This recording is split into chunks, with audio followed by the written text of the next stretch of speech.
Hello, and welcome to Team 21's final capstone presentation, which is the Teapot project.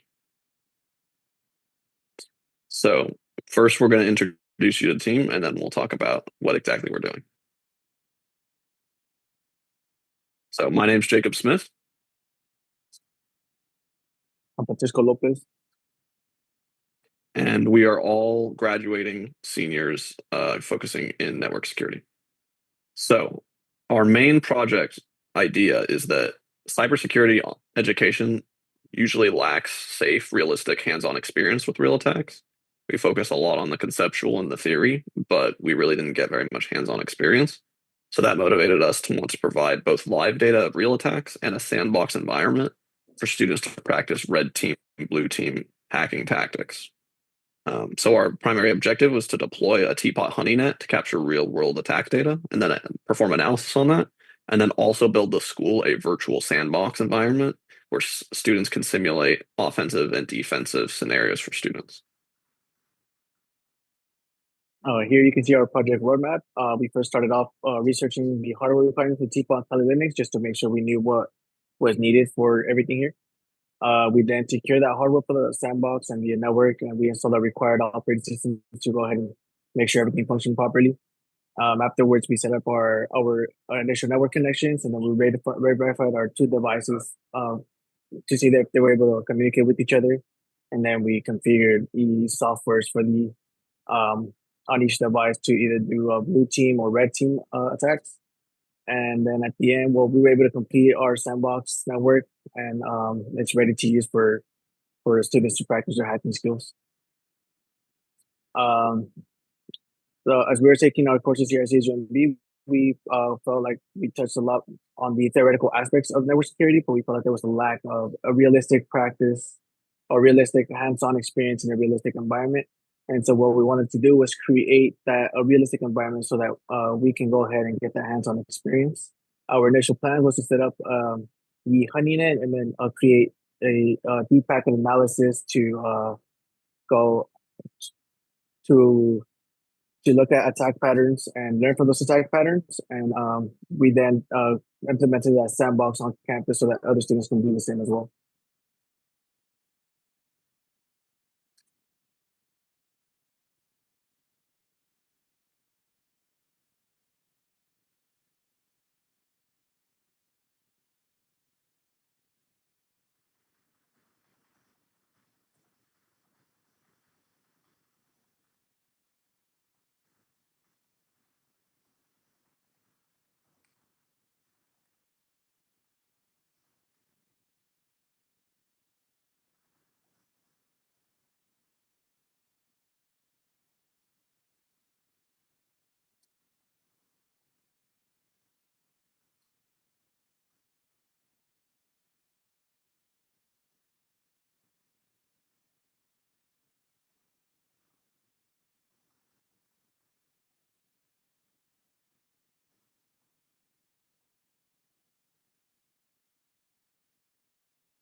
So here's a general overview of the data that we collected on our public-facing teapot. You'll notice we have 775, 74 technically, thousand attacks.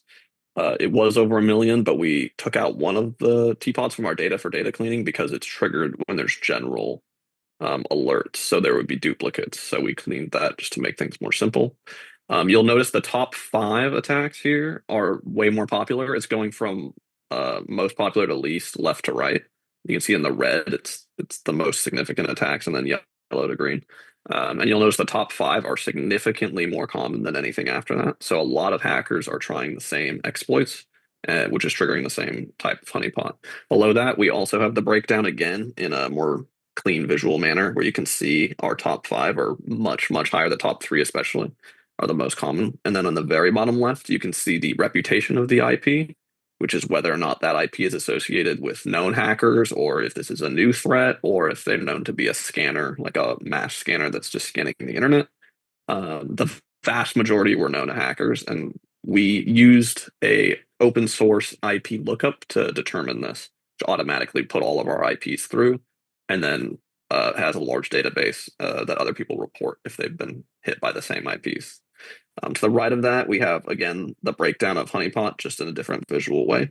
To the right of that, we have the OS distribution, the operating systems, and you can see that Linux, especially old Linux, made up the vast majority of these, which makes sense because in the networking world, almost everything is run on Linux, and it's a lightweight operating system that they use to do attacks on. Then to the right, that other portion of blue is Windows kernel. So a lot of other attackers were using the Windows kernel, most likely Windows Server, because that's just the type of software you want to use with these types of systems. On the right, you have the breakdown of country, United States and Bulgaria being our highest, followed by the Netherlands. It's important to realize that this includes VPN data. So a lot of these attackers are VPNing into a different country, and it's not actually the original source that the hacker is located at. Here we have a further breakdown. Top left is showing the port distribution based on country, what ports they attacked. Then on the left side, you have the username of what was attempted, and on the right, you have the password. So these are your brute force attacks, where they're running millions and millions and millions of attempted usernames and passwords to try to find the right one. You'll see root is the most common username, which is the Linux version of admin. So that makes sense because they're trying to get root access, which is your full admin access of the system. On the right, you'll see most common passwords, just 1234556. They're really targeting people who didn't configure their security properly and just set default passwords. They also targeted other slightly more complicated values. The bottom left, you'll see the industry associated with some of these attacks. Most of these are shell companies or LLCs that they use to mask their real intentions, that they have to register their IP to if they're doing kind of commercial applications. So they make their own LLC or shell corp. To the right of that, you see the raw IP addresses from most common to least, the top 10. And our most common from the same IP was 52,000. So the same person from the same IP hit us 52,000 different times. And they were, that's most likely a brute force attack where they're just trying every port and every username and password they possibly can. To the right of that, you have your CVEs, which there aren't very many of because it's hard to identify a CVE and it'll only be triggered in our alert system if it's exactly a match to a previous CVE. But these CVEs that were detected were exploiting Cisco router known issues. On the right of that, you have the different types of attack, the trigger. Most of these are Suricata streams, and this just kind of tells you if they're using IPv4 packets or how they're trying to get in the data stream or whatnot. Here is our real world attack data. We use an IP geolocator to determine where these attacks are from.